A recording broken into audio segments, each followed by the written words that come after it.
What's up guys, welcome back to my channel. In this short video I'm going to show you guys how you can turn on the battery percentage right here if you have iPhone 14 or 14 Pro Max or any other iPhone which is running on the iOS 16. If you don't have iOS 16 in your iPhone, then you cannot have that feature.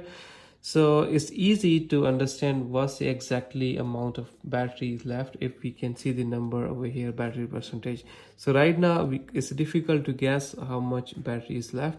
So let's do it. Go in the settings and scroll down, look for the battery option, and right on top battery percentage. If you don't see this feature or option, it means you don't have iOS 16. So install the iOS 16, then you will see this option.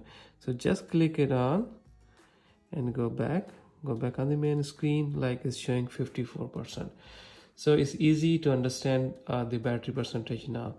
So that's all. This was the short video regarding the battery percentage. I hope you like this video, and if this video was informative to you guys, give a like and subscribe my channel so that you guys can get my upcoming videos. So till then, stay safe, take care of yourself and my channel.